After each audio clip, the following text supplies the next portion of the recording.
함께 봉독하시겠습니다. 열왕기하 2장 1절에서 14절 말씀. 열왕기하 2장 1절에서 14절 말씀 한 목소리로 읽겠습니다.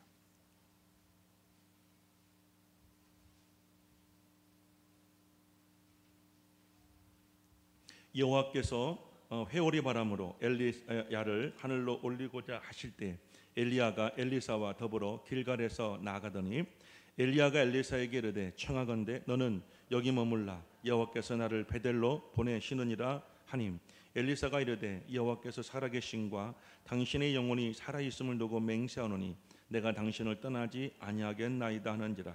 이에 두 사람이 베델로 내려가니 베델에 있는 선지자의 제자들이 엘리사에게로 나와 그에게 이르되 여호와께서 오늘 당신의 선생을 당신의 머리 위로 데려가실 줄을 아시나이까 하니 이르되 나도 또한 아노니 너희는 잠잠하라 하니라. 엘리야가 그에게 이르되 엘리사야 청하건대 너는 여기 머물라 여호와께서 나를 여리고로 보내시느니라. 엘리사가 이르되 여호와께서 살아계심과 당신의 영혼이 살아있음을 두고 맹세하노니 내가 당신을 떠나지 아니하겠나이다 하니라.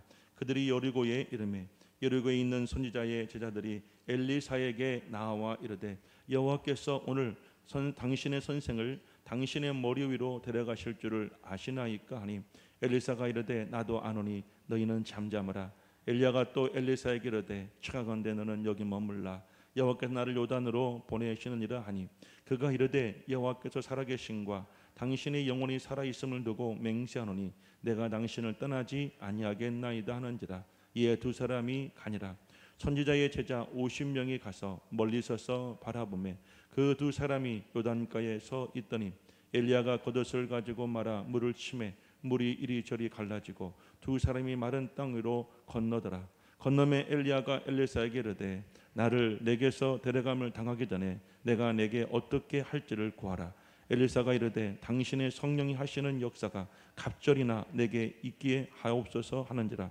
이르되 내가 어려운 일을 구하는도다. 그러나 나를 내게서 데려가시는 것을 내가 보면 그 일이 내게 이루어지려니와 그렇지 아니하면 이루어지지 아니하리라 하고 두 사람이 길을 가며 말하더니 불수레와 불말들이 두 사람을 갈라놓고 엘리야가 회오리 바람으로 하늘로 올라가더라.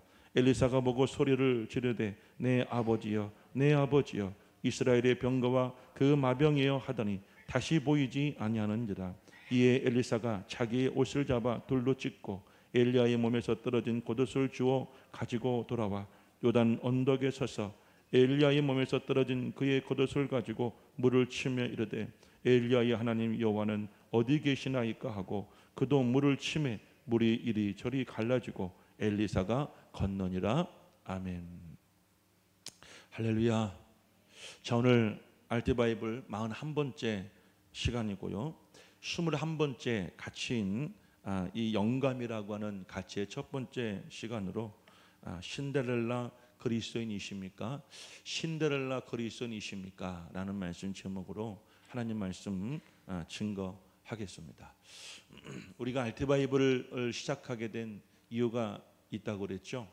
알트바이블을 통해서 우리가 이 하나의 인성을 우리가 개발하고 또 우리가 그것을 통하여서 영성도 개발하고 더 나아가서 하나님 앞에 사람 앞에 조금도 부족함이 없는 온전한 그리스도인이 되게 하고자 하는 그런 뜻이 있었죠. 그래서 개인적으로는 개인의 능력 또 성품 또 대인 관계가 이제 개발됨으로 인하여서 여러분들이 세상 어느 곳에 가든지 인정받고 쓰임받고 또 훌륭한 CEO가 되어지고 지도자가 되어지고 리더가 되고자 하는 그런 계획이 있으니 여러분 시간 이 주제와 또 말씀을 또 잘 들으시고 또 여러분 각 목장에서 그 말씀을 서로 잘 나누시고 그래서 여러분들이 마음의 결단 고백들을 통하여서 끊임없이 여러분 자신을 육신을 쳐서 하나님 말씀과 하나님의 뜻에 하나님의 계획에 여러분을 복종시키시고 또 그렇게 쓰임받을 수 있는 성도가 될 수 있기를 주의 이름으로 축복합니다. 우리 몸에는 5가지 주요 감각이 있죠. 우리가 아는 것처럼 시각이 있고 또 청각이 있고 후각이 있고 미각이 있고 또 손으로 만지는 촉각이 있습니다. 이 감각들은 모든 사람에게 동일하게 주어지지 않았죠. 각각 사람마다 발달되어져 있는 감각들이 다르죠. 어떤 사람은 후각에 잘 발달되어져 있어요. 어떤 분은 미각에 잘 발달되어져 있고요. 어떤 분은 손으로 만지기만 하면 다 알죠. 그렇죠? 어떤 분은 시각에 잘 발달된 분도 있습니다. 사람에게는 이 오감만 있는 것이 아니라 또 이 육감이라는 것이 있어요. 육감이라는 것은 이성적인 남성보다 감성적인 여성에게 더 발달되어져 있는데요. 육감이라는 말을 제가 이 사전에서 찾아보니까 이런 의미가 있더라고요.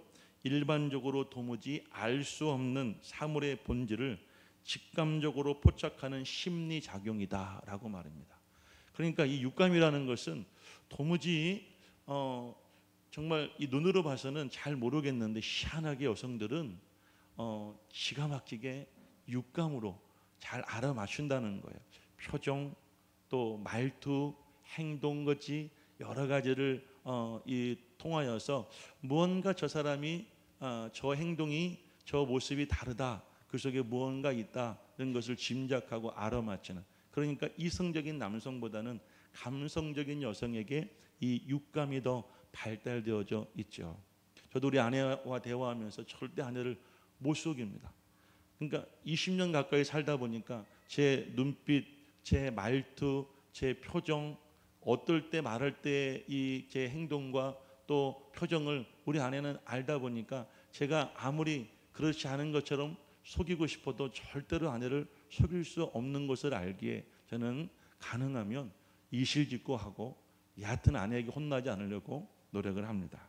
자, 그런데 여러분, 사람에게 있는 이 오감과 육감 말고 우리 그리스도인들이 반드시 갖춰야 될 감각이 있는데 그것이 바로 영감입니다. 영감이라는 단어의 한자를 보니까 영자는 신령한 영자고요, 감자는 느낄 감입니다. 신령함을 느낀다. 이 영감이라는 것은 하나님께서 성령을 통해서 주시는 지혜나 생각을 말합니다. 그러니까 우리가 세상을 살면서 우리가 경험하고 공부하고 또 사람에게 듣고 여러 가지 그 상황 속에서 우리가 판단하고 생각하는 것이 아니라 똑같은 상황 속에서도 하나님이 믿는 사람들에게 주시는 지혜가 있고 판단이 있고 감동이 있다는 거예요. 이게 영감이에요. 또 한 가지는 예언자의 마음을 이끌어서 성도의 심령을 고무시키는 성령의 역사가 바로 영감이라는 거예요. 제가 지난주에 한 주간 동안 목회자 컨퍼런스를 다녀왔어요. 요즘에 몇 년 동안 제가 다시 그 자리에서 찬양 인도를 하고 있습니다. 제가 그동안 해왔던 사역보다도 이번 사역이 가장 힘들었습니다.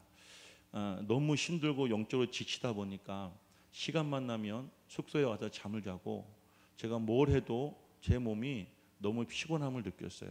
제가 사역을 하면서 왜 이렇게 힘든가? 대부분 사역은 첫째 날은 어렵지만 첫째 날 몇 차례의 찬양과 예배를 통해서 마음이 열리면 아무리 완강한 목사님들도 이 마음을 여시고 두 번째 날부터는 굉장히 마치 뭔가에 흘러가듯이 이렇게 쉽게 갈 수 있는데 이번에는 마지막 폐예배까지 너무나 힘들었어요. 왜 그랬을까? 이번 주제가 왜 나사렛 교회입니까? 라는 주제였어요. 나사렛, 우리가 왜 목회자들이 나사렛 교단의 부르심을 받고 왜 하나님이 이 교단에 우리를 사용하시는가? 그 뿌리를 찾아서 이제 역사학자 교수를 필리핀에 있는 대학의 교수를 초청해서 이분을 통하여서 나사렛 역사를 배우고 또 나사렛에 관한 그런 오래전부터 이야기들을 우리가 함께 나누면서 다시 한번 이 목회자의 사명을 고취시켜야 되는, 굉장히 영적으로 볼 때에는 정말 힘든 시간이었겠죠. 그런데 제가 찬양 인도하면서 느껴지는 이 분위기는 어떤 분위기였냐면, 한쪽은 내가 그동안 해왔던 대로 하고 싶어하는 분위기가 있고, 한쪽은 새롭게 정말 나사렛 교단의 목회자로서 나사렛의 정신을 가지고 목회하고 또 세상의 그리스도인들을 나사렛 교인으로 만들고자 하는 열정을 가진 분들로 나누어져 있었어요. 그러다 보니까 팽팽하게 저는 기싸움을 한다는 느낌을 받았어요. 죽어도 끝까지 입을 열지 않고 마음을 열지 않고 미동하지 않는, 오긴 왔는데 강의가 시작하는 그 시간부터 끝날 때까지 전혀 미동하지 않고 찬양할 때에도 제가 교회에서는 이렇게 점잖하잖아요. 거기 가면 막 뛰고 춤을 추고 찬양합니다. 이해가 되지 않으시죠? 그러니까 그렇게 해서라도 이 목회자들의 마음을 열고 몸을 열고, 제일 중요한 게 이 예배가 열려야 되는데 경직되어지고 여러분 닫혀 있는 예배는 절대 이 젊은 사람들에게 다가갈 수가 없잖아요. 그러니까 그런 자리에서는 뭔가 이런 목회자들도 정말 마음을 열 수 있는 기회를 만들어 드리고자 정말 부단히 애를 쓰는데도 끝까지 움직이지 않는, 우리 교회도 그런 분들이 계세요. 향단 아무리 앞에서 열심히 해도 끝까지 묵묵하게 거룩하게 입을 닫고 계시는 분들도 계시죠. 그런 분들이 계시더라. 그러니까 영적으로 얼마나 제가 힘든지요, 얼마나 지치는지요. 한번 사역이 끝나면 온몸에 기운이 빠지고, 그래서 시간만 나면 누워 있어야 되고, 정말 여러분 얼마나 힘들었는지 모르겠어요. 영감이란 것은 바로 그런 것을 느끼고, 또 그래서 영적으로 목회자들이 이끌어가고자 하는 그 능력이 바로 영감입니다. 자, 그런데 여러분들, 우리가 영감이 있어야 교회에서도, 여러분 신앙생활 하면서도 여러분 하나님의 계획과 하나님의 섭리를 우리가 알게 되어지고, 하나님 오늘 이 예배를 통해서 여러분을 통해서 어떻게 이끌어가기를 원하시고, 하나님 이 교회를 어떤 방향으로 사용하시길 원하시는가, 그것을 이해할 수 있는 능력이 바로 영감이에요. 그래야 우리가 함께 동역할 수 있고 교제할 수 있고 우리가 함께 은혜를 나눌 수가 있게 되어지죠. 그런데 영감이 없으면 전혀 이 그룹의 모임에 우리가 참여할 수가 없게 되어집니다. 왜 그리스도인들에게 영감이 있어야 되는가? 한 가지 예를 들어 보겠습니다. 여러분 신데렐라 이야기 잘 아시죠? 신데렐라는 본래 귀족의 딸이었죠. 어머니가 일찍 돌아가시고 새 어머니가 들어오시는데 두 명의 심술궂은 언니와 함께 들어왔죠. 언니들은 신데렐라를 식모 부리듯이 부리고 얼마나 핍박하고 고통을 주었는지를 모르죠. 그러던 중 여러분들 궁중에서 잔치가 벌어지고, 이 언니들은 잔치에 가서 왕자를 만날 그 설레임과 그 여러분들 기쁨으로 가득할 때, 신데렐라는 가지 못할 때 얼마나 낙심됐겠어요. 그럴 때 요정 데모가 나타나죠. 그래서 신데렐라에게 예쁜 옷을 만들어주고, 또 여러분들 보석을 끼워주고 황금마차를 또 만들어주고, 그리고 세상에서 가장 아름다운 유리 신발을 만들어주고, 이제 이 신데렐라도 잔치에 참여하게 합니다. 근데 한 가지 조건이 있었죠. 자정이 되어지면 마술이 풀리는 거예요. 자정이 되어지면 모든 요술이 풀려서 본래의 신데렐라로 돌아오는 거예요. 자, 신데렐라는 기대감을 가지고 잔치에 참여했고, 또 여러분들 그 아름다움에 여러분들 이 매료된 이 왕자는 신데렐라에게 다가가서 서로 교제를 하면서 첫째 날 은혜롭게 잘 보내고, 11시 45분에 신데렐라는 조용히 그 연회장을 빠져나왔어요. 두 번째 날 역시 신데렐라가 더 아름답게 그 잔치에 갔고, 여러분들 이제 완전히 마음이 열린 왕자와 신데렐라는 깊은 교제를 하다가 그만 시간 가는 줄 몰랐죠. 그래서 12시를 알리는 그 종소리가 울리자 그때 비로소 신데렐라는 여러분 정신을 차리고 화들짝 놀라 그 연회장을 뛰쳐나왔죠. 그러다가 그만 신발 한 짝을 여러분들 벗겨지고 그 벗겨진 상태로 돌아갔다가 나중에 자신을 찾아온 왕자님과 재회해서 결혼했다는 이야기 아니겠어요? 자, 근데 이 이야기도 주는 교훈이 있어요. 오늘날 이 교회 안에도 신데렐라를 닮은 교인들이 많다는 겁니다. 실질적으로는 그렇지 않은데 요종 데모의 도움을 받아서 예쁜 옷을 입고 아름다운 보석을 치장하고 황금마차를 타고 유리구두와 같은 여러분 아름다운 치장을 하여 자신의 누추한 영적 상태를 가리고 교회에 온 사람들이 있죠. 이런 분들은 시간이 지나면서 자신의 누추함이 드러나기 전에 빨리 여러분들 이 예배나 교제나 모임에서 빠져나와야 됩니다. 자신의 약점이 노출될까 두려워서 성도들 간의 교제를, 교우와의 관계를 유지하지 못하는 사람들이 있다는 거예요. 시간이 지날수록 자신의 본래의 모습이 드러나면 더 이상 사람들이 자신을 화려한 신데렐라로 보아주지 않겠다고는 두려움 때문에 교회에 오지만 교회 안에 깊이 관여하지 못합니다. 교회 사역을 하지 못합니다. 또 그렇게 해보긴 했지만 자신의 약점이 노출되면서 여러분 사람들이 자신을 알게 되자 사람들의 눈빛, 사람들의 눈총, 사람들의 그 분위기 속에서 어느 곳에도 끼어들지 못하고 이 교회 저 교회 배회하는 사람들, 이런 분들을 가리켜서 여러분들 영적인 신데렐라라고 하는 것입니다. 영감이 없는 그리스도인, 여러분들 하나님의 임재, 하나님의 은혜가 없는 사람들, 이 사람들은 영적 신데렐라입니다. 그리스도인으로서 세상적으로 볼 때에는 모든 것을 갖추었다 할지라도 성령의 감동 또 성령의 영감이 있는 그리스도인이 아니라고 한다면 교회 안에서나 세상 속에서 결국에는 신데렐라와 같이 마술이 풀리게 되어지면 그 사람의 본래의 모습이 드러나게 되어지는 거예요. 환상에 깨어지면 그 사람의 내면의 모습이 드러나게 되어지고, 그러면 여러분 결국 어떻게 되겠습니까? 얼마나 부끄럽고 얼마나 수치스럽겠습니까? 자, 그래서 오늘 말씀의 제목이 당신은 신데렐라 크리스천입니까?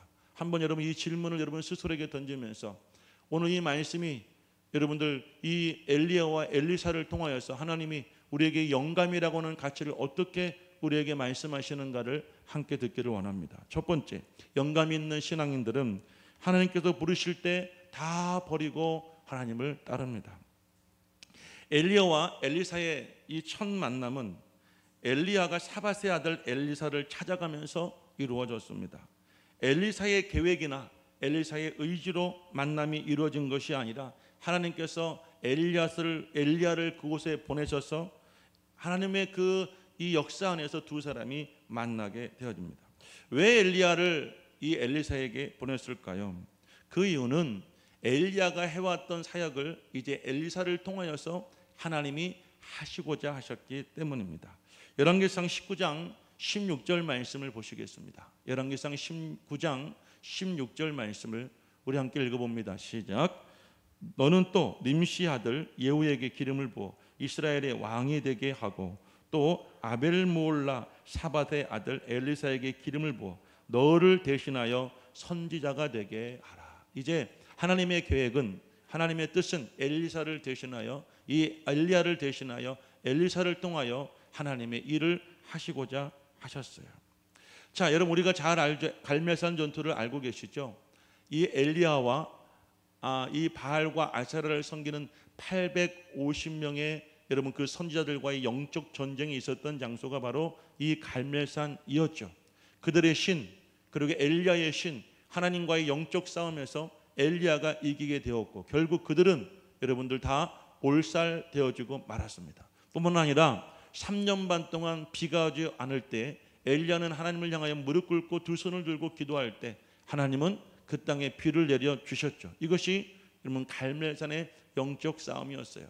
그 소식을 이세벨, 그 악한 여왕 이 왕비 이세벨이 듣게 되어지고, 여러분들 이세벨의 입에서 이 엘리야가 내가 섬기는 신의 여러분들 그 사환들을 죽인 대로, 그들에게 행한 그대로 나도 행하겠다고 하는 그런 무서운 말을 하자 엘리야는 그만 마음이 무너져서 여러분 부엘세바라고 하는 유다 땅으로 피신합니다. 그리고 어느 광야에 이르러서 한 로뎀나무 아래 엎드려져 그가 여러분들 하나님 앞에 여러분 성토하듯 기도할 때 주여 나를 죽여주시옵소서 이렇게 기도했다는 거예요. 그래서 하나님께서는 그때 엘리야에게 하신 말씀이 너는 가서 nim시 아들 예후에게 기름을 부어 이스라엘의 왕이 되게 하고 아벨므올라라고 하는 그 땅에 가서 사밧의 아들 엘리사에게 기름을 부어 너를 대신하여 선지자가 되게 하라라고 말씀하신 거예요. 엘리사의 부친인 사밧이라는 이름의 뜻을 잘 기억하십시오. 하나님이 심판하신다라는 뜻이 있습니다. 그리고 엘리사의 이름의 뜻은 하나님이 구원하신다, 하나님이 심판하신다, 하나님이 구원하신다. 이 두 사람의 이름의 뜻을 잘 기억하시기를 바라요. 자, 여러분 하나님은 심판받을 땅의 구원자로서 하나님을 대신하여 이 엘리사를 통해서 일하시고자 엘리야를 보내어 그 두 사람이 만나게 하였습니다. 자, 그런데 엘리야가 엘리사를 찾아간 곳에 여러분 그 지역의 이름은 아벨므올라라는 지역인데 이 지역의 이름의 뜻은 춤추는 초목지였습니다. 이곳은 포도 농장이 많이 있었고요. 해마다 포도 농사가 여러분들 이제 농사를 짓고 포도 수확을 하게 되어지면 그 지역이 축제를 합니다. 사람들을 초청하고 또 여러분들 지금으로 본다면 연예인들을 초청하고 또 여러 특산물들을 개발하고 그래서 여러분들 전국에 있는 사람들을 모아서 여러분 그곳에 잔치를 하죠. 얼마나 향락이 발달되어지고 얼마나 여러분 영적으로 부패하고 타락한 도시였겠습니까? 또한 이 아벨 모홀라는 당시에 이스라엘의 5대 행정 도시 중 한 곳이었습니다. 자, 여러분 보십시오. 포도주가 생산될 때마다 향락이 있고 여러분들 타락과 그 부패와 더러움이 있으며 그리고 이스라엘의 5대 행정지였던 여러분 이 아벨 무헬라에 살고 있는 엘리사를 통하여서 이스라엘을 구원하실 계획을 하나님이 가지고 계셨다는 것입니다. 왜 그랬을까요? 왜 하나님은 그곳에 살고 있는 엘리사를 통하여 그 일을 계획하셨을까? 열왕기상 19장 19절부터 21절 말씀을 제가 읽어보겠습니다. 엘리사가 거기서 떠나 엘리야가 사바의 아들 엘리사를 만났습니다. 그가 12겨리소를 앞세우고 밭을 가는데 자기는 12째 겨리소와 함께 있더라. 엘리야가 거리로 건너가서 겉옷을 그 위에 던졌다. 자, 사밧으로 엘리야가 갔더니 엘리사가 뭐하고 있었어요? 12겨리소를 가지고 밭을 갈고 있었죠. 12겨리라는 것은 한 겨리가 여러분들 2마리 소의 한 세트를 말합니다. 12겨리는 2마리당 여러분들 2마리당 한 이 조를 이룬 소들이 12조가 있었다는 거예요. 그러니까 오늘 이 말씀의 내용을 보게 되어지면 소들을 가지고 밭을 가는데 소들이 피곤하면 다른 소로 옮겨가고 이렇게 돌아가면서 여러분 그 밭을 갈고 있었는데 그때 당시 엘리사는 12번째 이 겨리의 소들과 함께 밭을 갈고 있었어요. 20절 말씀. 그때 엘리야가 이제 옷을 던졌죠. 그가 소를 버리고 엘리야에게로 달려갔습니다. 이르되 청하건대 나를 내 부모와 입맞추게 하소서. 그리한 후에 내가 당신을 따르겠나이다. 엘리야가 그에게 이르되 돌아가라. 내가 내게 어떻게 행하여야 하겠느냐 하니라. 자, 엘리야가 겉옷을 던지자 엘리사는 바로 그 옷을 붙잡고 엘리야에게 뛰어가서 뭐라고 말합니까? 여러분, 내가 내 부모와 입맞추게 하시고 이제 내가 당신을 따르게 하소서 하니라. 여러분, 이런 엘리사의 행동과 영감이 과연 무슨 여러분 연관성이 있었을까요? 자, 그리고 21절 말씀에 보니까 엘리사가 그를 떠나 돌아가서 한 겨리 소를 가져다가 잡고 소의 기구를 불살라 그 고기를 삶아 백성에게 주어 먹게 하고 일어나 엘리야를 따르며 수종을 들었다라고 말합니다. 엘리야는 하나님의 지시로 아벨무홀라로 가보니 엘리사는 그때 12겨리소로 이 농사를 짓고 있는 분홍의 아들이었죠. 엘리야가 이 성실하고 근면한 사람 엘리사에게 다가가 자신의 겉옷을 던져주자 엘리야는 그 상황을 어떻게 받아들였습니까? 하나님이 나를 부르시는구나, 때가 되었구나 라고 받아들이고 이제 엘리야를 따르기로 결심을 했다는 거예요. 자, 여러분들, 저는 이 상황을 볼 때 엘리사에게 영감이 있었다라고 판단되어집니다. 아벨무홀라, 춤추는 초목지, 향락의 도시에 살고 있던 분홍의 아들 엘리사, 이스라엘의 행정 5개 지역 중에 한 곳이었던 도시 지역, 이런 아벨무홀라에 살고 있던 분홍의 아들 엘리사, 우리가 언뜻 생각할 때 영감이라는 것은 어떤 상황에서 어떤 사람에게 있을까요? 마치 여러분들 우리나라의 기도원처럼 하늘과 가까운 그 당시에 여러분들 이 바알과 아세라 신전들, 그 사당들은 대부분 어느 곳에 있었냐면 하늘과 가까운 높은 산 언덕 위에 있었다고 그래요. 자, 그러니까 여러분 영감이라는 것은 어떤 자리에 어떤 사람에게 있느냐? 여러분 하늘과 가까운 산 위에 머물러 있으면서 마치 여러분들 수도사처럼 날마다 기도하고 날마다 여러분 말씀을 묵상해야지만 하나님께서 그들에게 영감을 주신다고 우리가 생각할 수가 있습니다. 그런데 오히려 여러분 이 엘리사는 아벨무홀라, 분홍의 아들로 이 지역에 살았지만 여러분 그에게 영감이 있었다는 것은 우리에게 굉장히 도전적이고 우리에게 희망적인 메시지가 되어지는 것입니다. 하나님이 부르실 때 엘리야는 강요하지 않았습니다. 강제로 하지 않았어요. 하지만 엘리사는 그것이 하나님의 부르심이라는 사실을 깨닫게 되어지고 그 즉시 여러분 자신의 그 모든 삶을 내려놓고 엘리야를 따르게 되어집니다. 엘리야는 엘리사에게 겉옷만 던졌죠. 지금 시대로 말한다면 이런 거예요. 영감 있는 성도는 목사가 설교할 때 어느 부분에서 어떤 말씀에서 시험에 드는 것이 아니에요. 부담을 갖는 것이 아니에요. 대부분 하나님 은혜는 부담 가운데 임합니다. 말씀을 들을 때 아무런 여러분들 이 마음에 부딪힘이나 부담이 없다는 것은 둘 중에 하나겠죠. 내가 그렇게 살고 있거나 아니면 전혀 상관이 없거나 관심이 없거나 그러겠죠.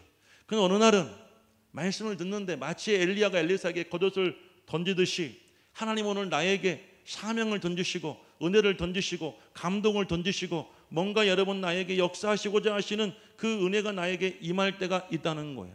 어떤 분은 그때 시험에 깊이 듭니다. 깊이 빠져요. 그래서 부담스럽다고 그래서 교회를 안 다니거나 그 교회를 떠나는 분도 계시겠지만 엘리사는 어땠습니까? 그 자리를 피한 것이 아니라 엘리야가 던진 겉옷을 받아가지고 엘리야에게 뛰어와서 말하죠. 내 부모에게 입맞추고 와서 내가 당신을 따르겠나이다. 아까 제가 두 사람의 이름을 기억하라고 그랬죠. 사밧의 이름은 하나님이 심판하시다. 엘리사의 이름은 하나님이 구원하시다라는 뜻이겠죠. 전 이렇게 해석해 보았어요. 여러분들 하나님이 물론 그 지역과 그 상황을 보실 때에 심판하시기로 계획하셨어요.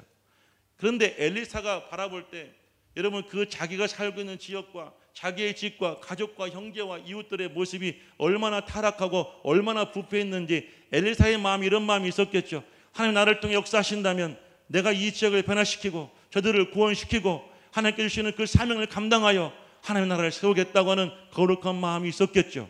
여러분 이것이 바로 영감이라는 거예요. 할렐루야.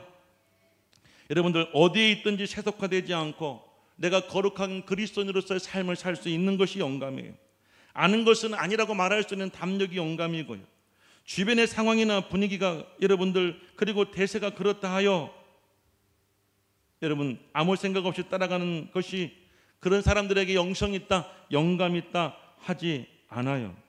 그런데 여러분들 정말 이곳에서 하나님께 나를 통해 무슨 일을 하고 계실지를 우리가 여러분들 늘 마음속에 깨달음을 얻고 그리고 기회가 된다면 가능하다면 하나님 나라를 사용하신다면 내가 그 일을 하고자 하는 그런 내 마음속의 열심, 이것이 바로 영감이라는 것입니다.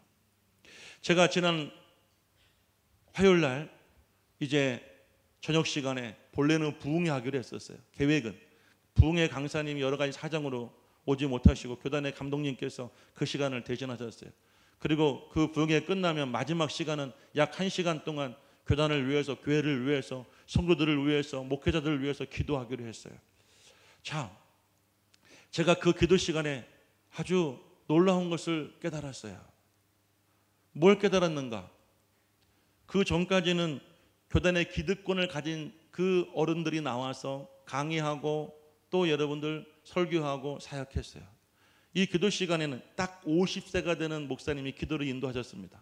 제가 가만히 생각해 보니까 50세는 딱 중앙의 나이예요. 우리가 30살에 안수를 받습니다. 70살에 은퇴를 하죠. 40년 동안 목회할 때 딱 가운데 나이가 50이에요. 50이 된 목사님이 첫 번째 기도 제목이 뭐였냐면 선배 목사님, 어른 목사님들에게 회개하십시오. 회개 기도하겠습니다 였습니다. 우리가 이렇게 게을르고 나태하고 반목하며 서로 비판하고 손가락질했던 지난 날들을 돌아보고 회개하자고 선배님들에게 외치고 회개 기도를 합니다. 뒤이어서 우리 후배 목사님들 5분이 나와서 기도 인도를 하는데 이분들은 하나같이 여러분들 기가 죽지 않았어요. 그들이 여러분들 맡은 그 자리에서 정말 여러분 해야 될 그 기도의 제목을 나누고 그들이 여러분 끝까지 기도하는 모습 보며 이런 생각을 들었어요. 이제 과거의 세대는 지나갔고 이제 새로운 세대가 오는데 이제 여러분 새롭게 정말 나사렛 교단을 세우고 나사렛인으로서 나사렛 교단의 목사로서 정체성을 가지고 정말 부끄럽지 않은 목회를 하고자 하는 우리의 그 결연한 의지가 느껴지게 되었던 거예요. 이게 영감입니다. 이게 영성이라는 거예요. 대부분 그렇지 않아요? 회사를 다니든 사업을 하든 돈 있고 힘 있고 여러분 능력 있는 사람 앞에 굴종하고 굴복하죠. 목회연구부장 목사님이 나와서 이런 얘기 하시더라고요. 지금 감독 주변에 얼쩡대며 굴종하는 인간들은 잘 들으세요. 하나님은 높은 자리에 앉으라고 하지 않았어요. 하나님 낮은 자리에 앉아 여러분 낮고 천하고 오토만 자들을 돌아보라고 우리를 불러 세웠어요. 여러분 아무나 할 수 있는 이야기가 아니잖아요. 영성이 있고 영감이 있어야 할 수 있는 이야기 아니겠어요? 할렐루야. 자, 오늘 우리 기도하시는 집사님이 그런 말 했죠. 세상 속에 살면서도 거룩하게 구별되는 삶을 살게 해달라고요. 그리스도인 되게 해달라고 말입니다. 영감 있는 성도들은 어떤 성도를 가리키냐면 여러분 회당 속에 살면서 어느 자리에 있든지 어느 곳에 가든지 내가 그리스도인이라고 하는 그 정체성을 잊지 않는 사람들이 바로 영감이 있는 사람들이에요. 자, 엘리사를 보십시오. 하나님이 타락하여 심판을 계획하신 도시에 살면서 하나님의 구원을 꿈꾸고 있다가 어느 날 자신이 밭을 가고 있는데 열심히 땀 흘리고 있는데 엘리야가 와서 겉옷을 던지자 이것이 오늘 하나님 나를 부르시는구나, 때가 되었구나라는 그런 사명, 그 부르심으로 받아들이게 되고 엘리야를 따르게 됐잖아요. 아멘. 영감 있는 성도는 말씀을 들을 때 은혜를 받습니다. 말씀 들을 때 깨닫습니다. 말씀 듣고 결단합니다. 주를 따릅니다. 그를 따르는 그 성도들을 통해 세상을 변화시키시고 하나님께서는 그 세상을 구원하시고 그 사람들을 통해 하나님이 함께 일하심을 믿으시기를 주 이름으로 간절히 축복합니다. 그러나 중요한 것은 하나님은 절대로 억지로 강요하지는 않으셨어요. 겉옷을 던지게 하셨죠. 그런데 여러분, 엘리사에게 영감이 있으니까, 영성이 있으니까 깨닫고 이제 엘리야를 따르게 되지 않았습니까? 제가 컨퍼런스에 가서 한 전도사님을 만났어요. 40대 초반이 된 전도사님인데 제가 약 10년 이상을 본 것 같아요. 그런데 이 사람이 잠깐 이야기했는데 무슨 얘기냐면, 이 사람 오늘 교회에서 사역을 하면서 자신의 직장에서 일을 하고 있고 아버지는 상당한 재력가라고 합니다. 사역을 해야 될지 이제 목사한테 직전까지 왔어요. 이제 올해 아마 목사한테 받을 그런 대상자인 것 같아요. 그런데 여러분, 이것과 이것을 병행하고 있는데 왠지 그 얼굴을 보니까 제가 10년 전에 봤던 그 얼굴과 별반 다를 게 없어요. 그리고 저와 잠깐 대화하는데 그 얘기를 하길래 아주 직설적으로 이야기를 해드렸어요. 둘 중에 하나만 하라고요.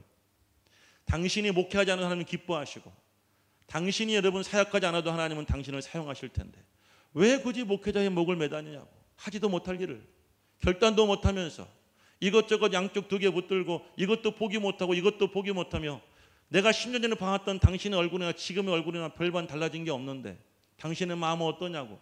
목사 한 수를 기다리면서 정말 설레이냐고, 기쁘냐고.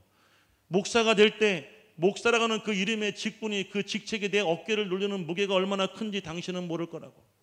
목회를 하든 하지 않든 사람들이 나를 목사로 알아볼 때 내가 그 사람들의 그 자리에서 목사라고 하는 그 사람이 어떻게 말하고 어떻게 행동할지에 대한 그 부담감은 당신은 겪어보지 않았을 텐데 왜 굳이 하지도 못할 것을 하려고 그렇게 실험하고 있느냐고. 나는 안 했으면 좋겠다고. 그렇게 이야기하고 보냈어요. 근데 마음이 저도 굉장히 무겁더라고요. 목사들 중에는, 성도들 중에는 하나님의 부르심과 또 그를 통한 하나님의 은혜가 없고 감동이 없이, 여러분들 대부분 모태신앙 성도들 어쩔 수 없이 교회 다니다 보니까 습관적으로 여러분들 자연스럽게 교회 다니고, 저처럼 처음에는 우리 엄마 아빠 때문에 저는 신학교에 갔잖아요.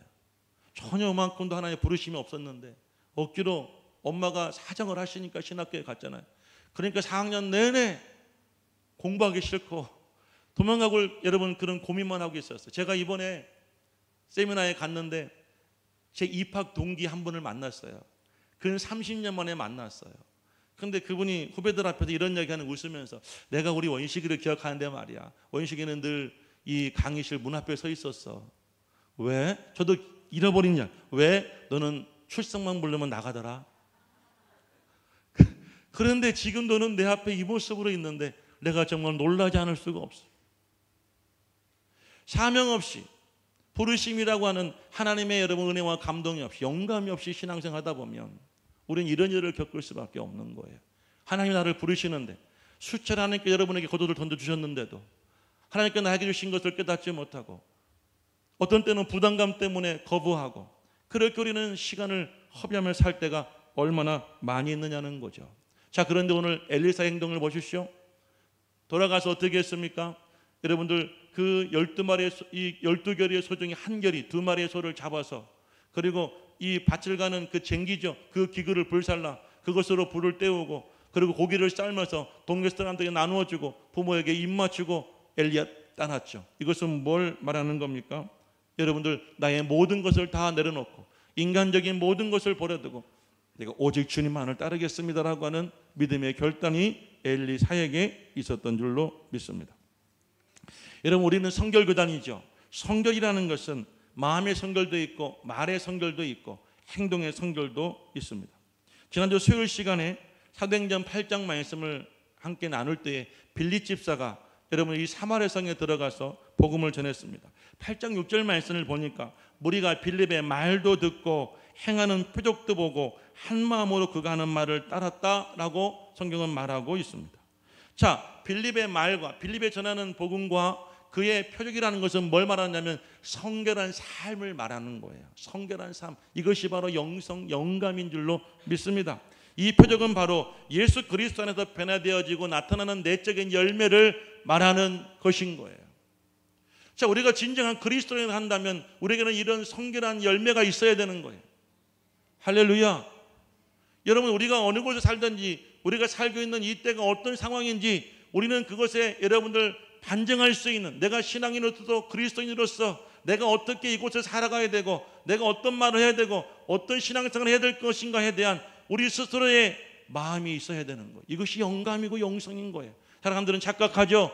여러분들 영성이 있다는 것은 방언을 하고 예언을 하고 또 여러분 병을 고치고 귀신을 쫓고 이런 신비한 능력을 행해야지만이 영성이 있다고 해요. 그것은 하나님께 주신 선물이고 은사일 뿐이에요. 영감이라는 것은 무엇이냐면 여러분들 영성이라는 것, 성결이라는 것은 뭔가 세상 사람과 다른 생각과 말과 행동에 따르는 것이 바로 영성을 말하는 거예요. 저는 우리 성도들이 그런 성도가 되기를 주의로 오늘 축복합니다. 엘리사와 같이, 엘리사가 여러분들 평범하게 아버지의 그 12개의 소를 가지고 밭을 갈 때에는 여러분들 아벨모올라에 사는 그런 한 사람이었어요. 하지만 하나님의 부르심에 순종하고 그 소를 잡아서 불을 태우고 고기를 여러분 백성들에게 나눠주고 부모를 떠나는 그 순간 엘리사는 엘리야의 뒤를 이어 이스라엘을 구원할 수 있는 하나님의 사람이 된 줄로 믿습니다. 할렐루야. 우리가 여러분들 직장 생활을 하시든 사업을 하시든 무슨 경영을 하시든 우리가 세상적인 기준과 가치관만 가지고 그 일을 하게 되어지면 전혀 우리에겐 하나님의 은혜와 영광이 임할 수가 없다는 것을 꼭 기억할 수 있기를 축복합니다. 그들의 경험 방법, 그들의 여러분 성공 방법, 그들의 여러분들 여러 가지 여러분 기술과 그들의 여러 가지 전통을 따르게 되어지면 하나님 노래를 관망할 수밖에 없어요. 근데 우리는 그 속에서 거룩함이 있어야 되는 거예요. 영감이 있어야 되는 거예요.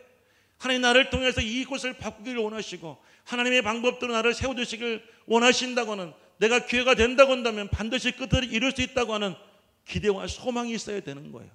그럴 때 하나님이 엘리야를 엘리사에게 보내신 것처럼 하나님이 여러분에게 말씀하시고 사명을 주시고 여러분 이끌으심을 믿으시기를 주님의 이름으로 축복합니다. 여러분, 저는 우리 아버님이 사고 나셨다고 그랬죠. 대학 4학년 때 저에게는 최고의 절정기였습니다.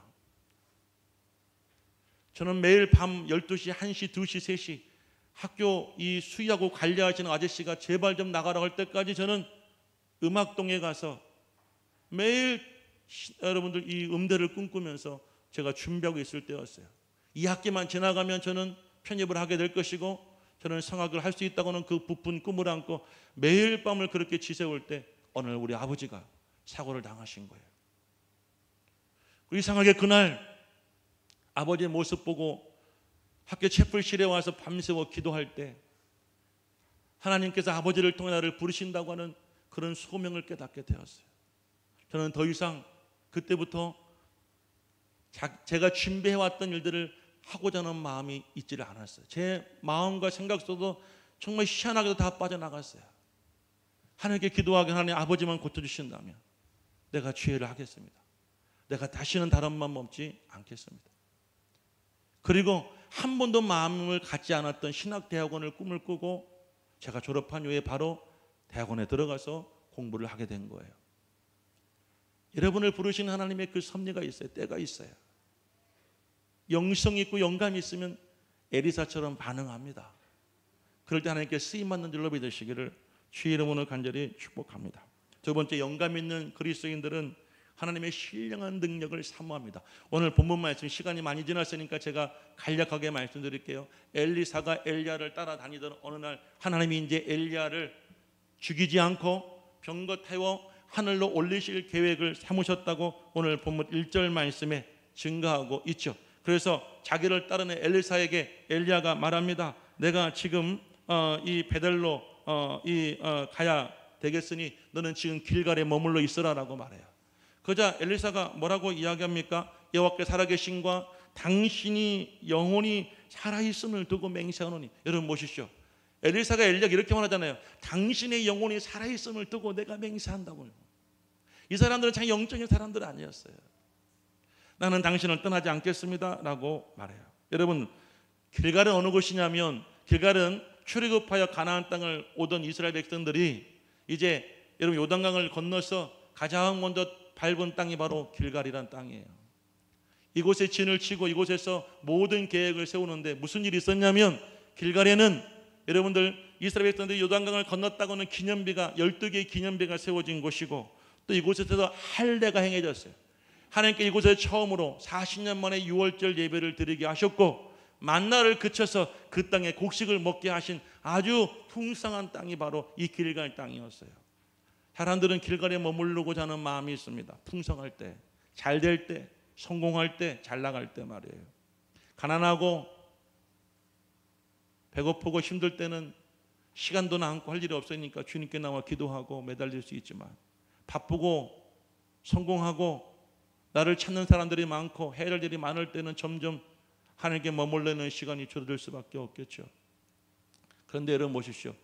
엘리야는 엘리사 길갈에 머물러 있으라고 그럴 때 여호와의 살아계심과 당신의 영이 살아있음을 두고 내가 맹세하노니 난 절대로 당신을 떠나지 않겠나이다 말하고 엘리사는 엘리야를 끝까지 따라갔어요.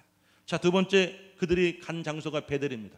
베델에도 똑같이 엘리야가 엘리사에게 머물러 있으라, 내가 여리고에 가야 되겠다라고 이야기하자 엘리사가 똑같이 내가 당신을 따르겠다고 이야기해요. 베델은 어느 곳이냐? 야곱이 형과 아버지를 피하고 도망가다가 외삼촌 집에 가다가 길가에서 잠을 잘 때 돌베개를 잠을 자고 있을 때 영안이 열려서 하늘이 열리고 차대가 내려와 천사가 오르락 내려가는 모습을 보았던 곳이 바로 베델이에요.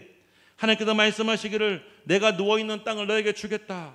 내 자손이 동서남북 사방 어느 곳에 가더라도 내가 그들에게 복을 줄 것이다. 그들과 함께 할 것이다. 그리고 내가 어디 있더니 함께 할 것이고 돌아올 때까지 함께 할 것이다. 책임져 주실 것이다 라는 그런 약속을 주었던 것이 바로 이 베델이에요. 자매간 야곱이 그곳의 이름을 벳엘이라고 지었죠. 이 베델의 이름의 뜻은 무슨 뜻이냐면 하나님의 집, 하늘의 문이라는 뜻이에요. 얼마나 황홀하고 얼마나 은혜롭고 감동적이었겠냐 이거예요. 자, 보십시오. 우리도 은혜롭고 감동적인 자리에 머물고 싶어하는 욕망이 있죠.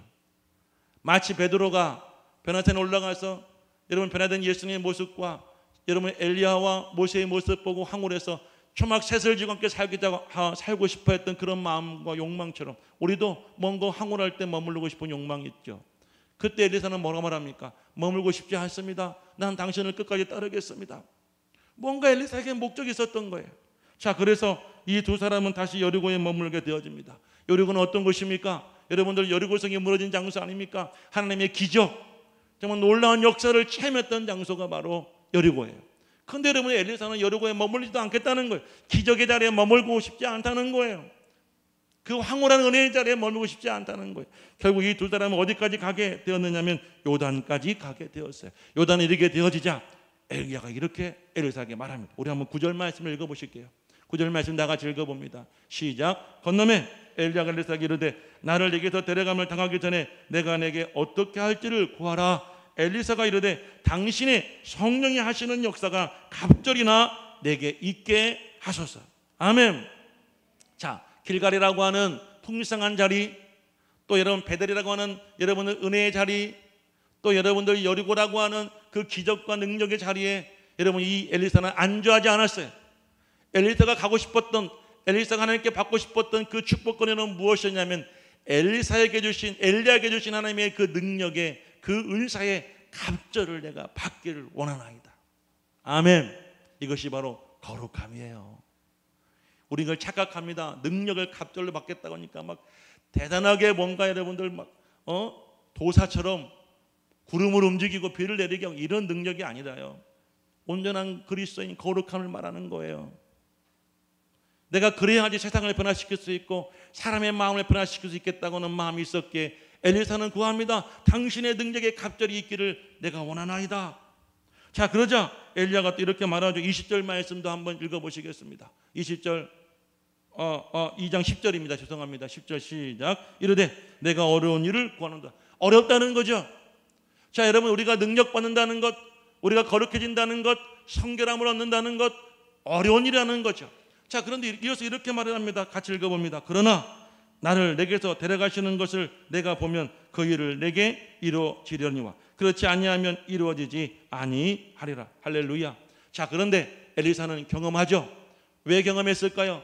끝까지 포기하지 않고 엘리야와 동행했고, 나중에는 엘리야의 하나님과 동행할 때 하나님이 엘리야에게 주신 그 능력의 갑절의 능력을 엘리사에게도 주신 줄로 믿습니다. 마지막 한 번 더 본문 12절부터 14절까지 말씀을 읽어보고 결론을 내리겠습니다. 같이 읽겠습니다. 엘리사가 보고 엘리야를 보는 겁니다. 소리 지르되 내 아버지여 내 아버지여 이스라엘의 병거와 그 마병이여 하더니 다시 보이지 아니하는지라. 이 엘리사가 자기의 옷을 잡아 돌로 찢어버렸어요. 자, 13절 엘리야의 몸에서 떨어진 겉옷을 주워 가지고 돌아와 요단 언덕에 섰어. 엘리야의 몸에서 떨어진 그의 겉옷을 가지고 물을 치며 이르되 엘리야 하나님 여호와여 여호와는 어디 계시나이까 하고 그도 물을 치매 물이 이리저리 갈라지고 엘리사가 건너가니라. 보십시오. 엘리사는 처음에 자신을 부른 엘리야를 따라갔어요. 그런데 지금 이 순간 누구를 따르고 있습니까? 누구를 붙잡고 있어요? 하나님을 붙잡고 있죠. 아멘. 사람 때문에 교회 와요. 목사 때문에, 아니면 나를 전도한 누군가의 인도함을 받아서 교회 오고 그 사람의 신앙을 내가 따라하면서 교회를 다니다가 어느 순간 되어지니까 이제 그들보다 뛰어난 그리스도인이 되게 됐다는 거예요.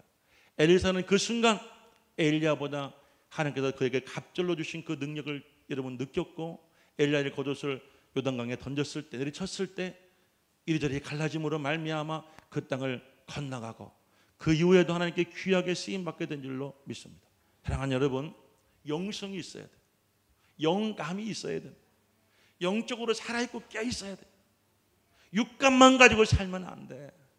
기가 막히게 어떤 분은 그냥 이 맛을 보면 잘 알아. 어떤 분은 막 무슨 소식을 잘 들어. 제가 어디 가면 어떤 목사님들은 막 하여튼 전국에 일어난 모든 사건 사고를 다 취합해 저에게 전해주는 분이 계세요. 나는 그분 만나면 교단에서 무슨 일이 벌어지는지, 목사님 가정에 무슨 일이 일어나는지, 그리고 심지어 이 안중 지역에 있는 교회들마다 어떤 상태인지를 다 알 수 있어. 청각이 발달된 목사님도 계셔.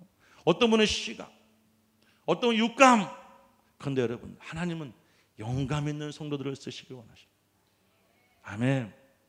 아벨 모올라 향락의 도시, 대도시 지역에 살고 있던 브루농의 아들 엘리사는 하나님 나를 통해 구원하시겠다고 하는 그런 기대와 꿈을 가지고 하나님의 때를 기다리고 있다가 엘리야가 와 겉옷을 던질 때 자신의 소를 불에 태워서 삶아서 자신의 여러분들 그 쟁기를 불에 태우고 다 버리고 아버지를 떠나 엘리야를 따라서 하나님께 쓰임 받았던 것처럼 우리 꿈유교 성도님들, 우리 꿈유교가 그 사역 감당할 수 있었으면 좋겠어요. 저는 이번에도 그런 마음이 느껴졌어요. 제가 신학교에 처음 입학하던 30년 전에 우리 교단의 교회가 360개였습니다. 제가 이번에 알게 되었는데 지금 335개래요. 25개가 줄었어요. 늘어난 게 아니고. 저는 개척할 때 우리 꿈의 교회가 그래도 우리 교단을 위해서 하나의 교회를 세워서 이 교회가 기성교회가 되어지면 뭔가 교단을 위한, 나도 뭔가 우리도 할 수 있다고 하는 자부심을 갖고 개척하고 지금까지 목회하고 사역하는데 오히려 교회는 줄었어요. 가슴이 아프고 미어지더라고, 슬프더라고. 근데 그때 하나님께 저에게 주는 은혜와 감동이 있었어요. 포기하지 말고 흔들리지 말고 끝까지 엘리사가 엘리야를 따라서 요단까지 갔던 것처럼 안주하지 말고 교만하지 말고 아버지를 따르면 하나님은 분명히 우리 교회를 세워주실 것이다. 우리나라 성결교단에, 한국교회에 혼이 되어지고 또 성도들과 교회에 감동을 줄 수 있고 하나님의 사용할 수 있는 그런 거룩한 교회로 세워주실 것이라고 하는 은혜와 감동을 받았어요. 우리는 그런 사명이 있습니다, 여러분.